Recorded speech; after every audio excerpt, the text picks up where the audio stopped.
Is that you, my dove? Oh, love. You're shivering. Here, take my cloak. What are you doing awake? It's near midnight. You should be asleep. You were worried about me.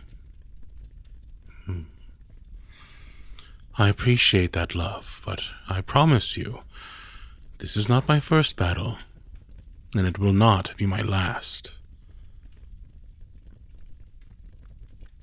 Here, I'll close the window. No, I insist. You'll freeze to death, and then where will I be? The whole kingdom would fall to ruin.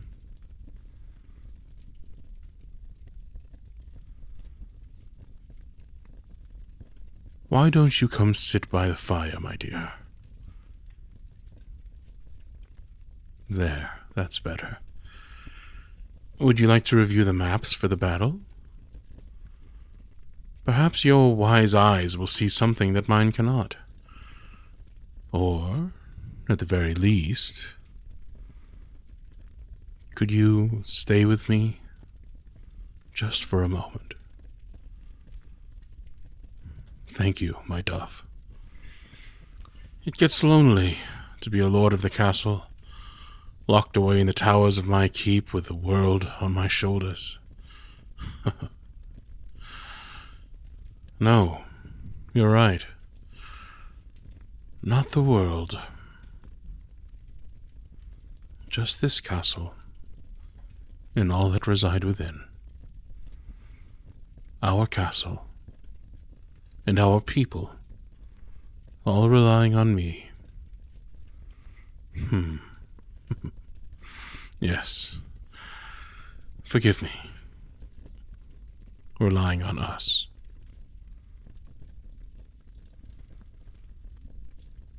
We met so young, you and I. I can still recall knowing you before I really even knew myself. I learned to plan battles and hold the sword and manage our stores at the same time you and I shared our first dance. Do you remember that? I couldn't stop sweating underneath all of those furs. And I remember you twirling around the ballroom like you had been dancing the waltz all your life. Well, I could barely keep my steps in time with the music. I am not still that terrible. I think I have improved considerably. At least I don't step on your feet anymore. I took dance lessons for you, you know. Well, yes. They were required by my mother, but I wanted to be good at dancing because I wanted to impress you. I wanted to be able to sweep you off your feet and spin you around and make you feel as special as I knew that you were. And then, as we grew older, I started to count the days until the snows would melt, until you would come back to the north for a feast. I would write to you every day, begging for you to run away and walk through the blizzards to meet me in some town tavern just so I could see your face again. You do know that I love you, don't you? I know, I tell you often, but I want you to know. I want to make sure that you know I mean it. I wake up every morning dreading every decision that I must make. I was raised to be honorable and good, intelligent and charismatic, fair and stern, gentle and deadly. Sometimes that is a lot of responsibility.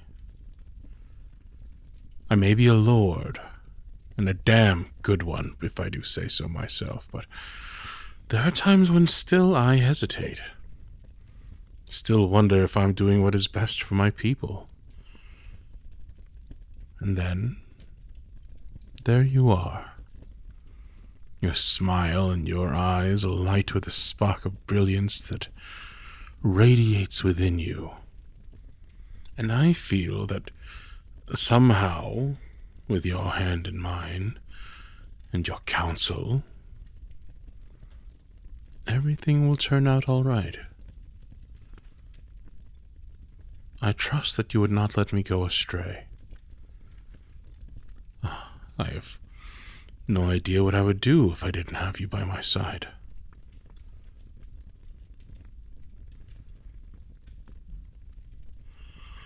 There are days I don't want to get out of bed. Especially when I wake up next to you. The sunlight streaming through the windows, your hair gently falling over your face, your soft hands still intertwined with mine, breathing softly and looking, well, like a goddess. Sometimes I can't bear to take my hands off of you. Can't bear to leave your side. Sometimes I just want to stay in that moment and kiss every inch of your skin. I would rather spend every moment of my life worshipping you than spend it being worshipped by our people. And I would much rather spend my days with you than with old, bickering men that sit on my council.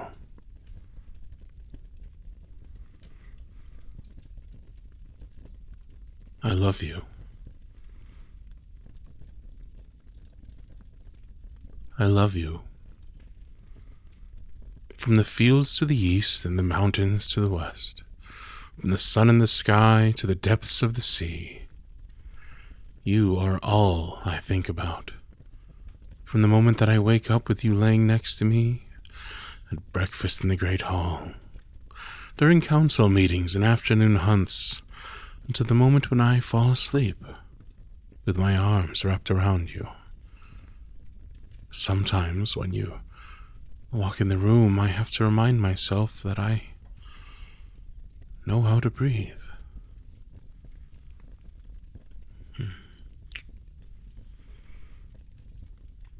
I swear to you, on my title, on my land, on my father's grave, I swear to you I will return, my dear.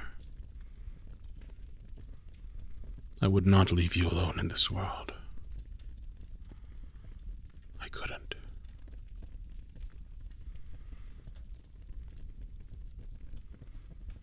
Do you remember our wedding night? You looked so beautiful in your dress. When your eyes caught the light of the setting sun, I was anxious the whole day, but when you walked to meet me and I saw you smiling, I wasn't anxious anymore.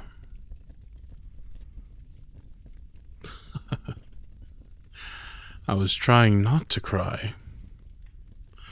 Trying and failing. I couldn't help it. All at once it was real. You were going to be mine. Remember our vows? I am hers, and she is mine, and from this day until the end of my days. Now and always, my dove. I am still yours, and you are still mine. And tomorrow will not be the end of our days. Our story is not over yet. We still have so much to do, so many adventures to have, so many goals to achieve, so many promises to keep, so many problems to fix.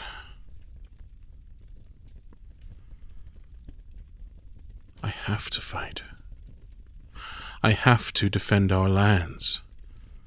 I have to protect you. To protect our people. To protect our family. I know. I know this isn't the best time to be thinking about it, but, well, I have been thinking about it. An heir to teach and to love, and who will take this castle after I am gone, the way I took this castle from my father.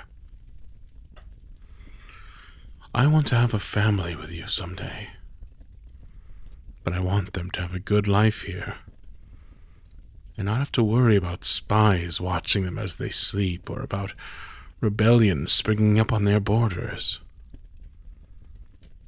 I swore an oath to you, but I also swore an oath that I would fight when my king called upon me to do so.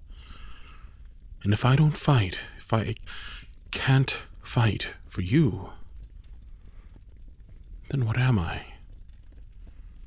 What kind of lord? What kind of husband? What kind of father?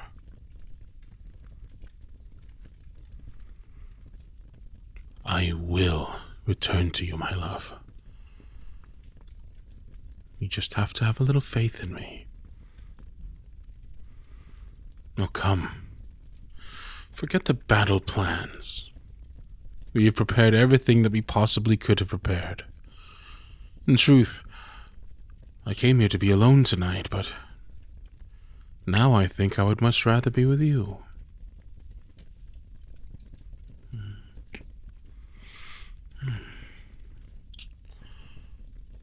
Let's go back to bed and try to get you warmed up.